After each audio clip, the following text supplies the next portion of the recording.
Hi friends, welcome back to Insi's Imaginative World. Thank you for watching Insi's Imaginative World storytelling, boys and girls. And if you like my stories, click like and subscribe and share it with all your friends so that everyone can enjoy my stories and learn some good descriptive vocabulary and good pronunciation. And of course, learning to use our imagination. Today's story is based in space. Guess what, boys and girls? SPIKBOW is going to go to space. So come along and let's listen to another story. SPIKBOW sets off to space. SPIKBOW has a huge collection of books. He loves reading and learning about new things. He also loves exploring and finding out new facts about different aspects of our universe. Today, SPIKBOW decides to pick an encyclopedia and learn about space. An encyclopedia is a book with a lot of information. He reads through the in-text and searches for a topic about space. Then he directs himself to that chapter in the book. SPIKBOW is going to imagine he's in space, and maybe you can imagine being in space too. What is space? Space appears as a black blanket dotted with stars. It is usually regarded as being completely empty. In space, no one can hear you scream. This is because there is no air in space. It is a vacuum. Sound waves cannot travel through a vacuum. SPIKBOW kept reading as he was quite intrigued with all this information. Who is an astronaut? An astronaut is a person who is specially trained to travel into outer space. SPIKBOW wondered how astronauts travel to space. And then he read on. Astronauts travel in a spacecraft and have different responsibilities. There is a commander who leads the mission and a pilot. Neil Armstrong was the first man to walk on the moon. As SPIKBOW continues to read about Neil Armstrong, he wishes he could meet him and ask him some questions in person. Guess what SPIKBOW does next? He decides to use the golden buzzer, which acts like it's a gold black button on his arm, and within minutes, he finds himself floating in space next to Neil Armstrong. Both of them are wearing a spacesuit. That sounds breathtaking. A spacesuit is a garment worn to keep a human alive in the harsh environment of outer space. Neil Armstrong introduces himself to SPIKBOW and gives him a wave. SPIKBOW waves back. Why are we floating? Thought SPIKBOW. He got his response from his book. Astronauts float around in space because there is no gravity in space. There is no air in space. What is gravity? Gravity is a force of attraction that pulls together all matter, basically anything that you can physically touch. What interesting information. I'm glad I opened my encyclopedia today. SPIKBOW decides to ask Neil Armstrong some questions. The first question he asked is, when were you born?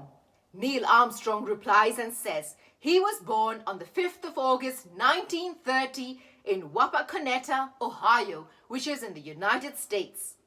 What do you enjoy doing?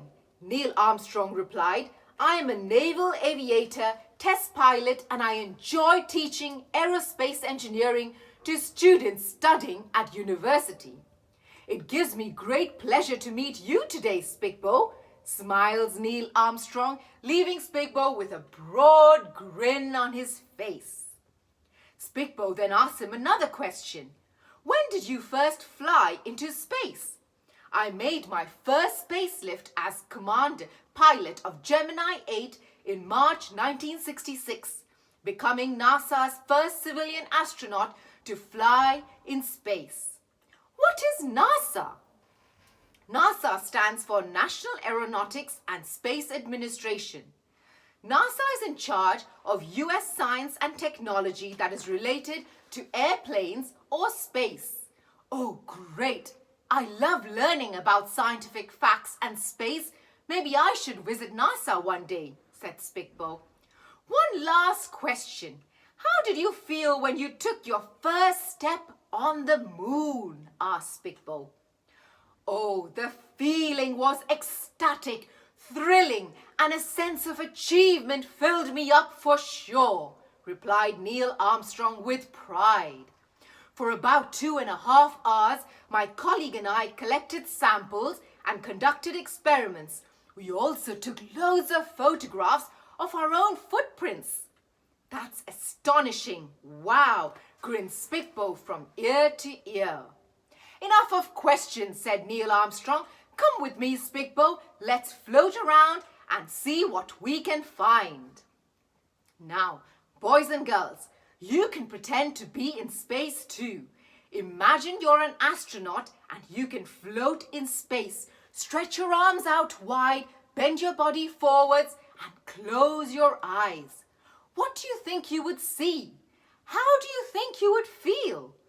How would it be wearing a spacesuit? I shall leave you with these questions and in your thoughts and continue with my story. SPIKBOW spotted a lot of lunar craters on the moon. There are 2 types of craters, ones that are formed by asteroids or comets and others that are formed by powerful volcanic explosions. Neil Armstrong then flipped SPIKBOW around and tried to have a little fun with him in space. Both of them had quite a laugh. What a scientific experience this has been, exclaimed SPIKBOW. I cannot believe I'm with an astronaut in space. Everything looks so dark, black and grey.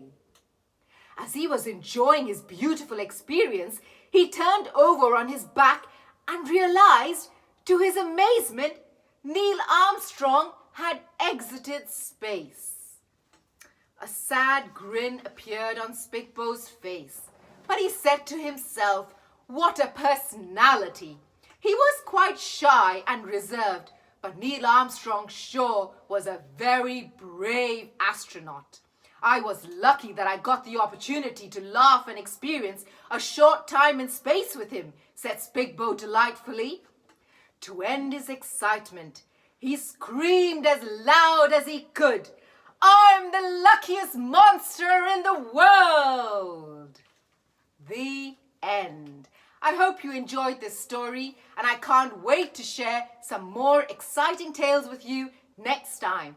Bye!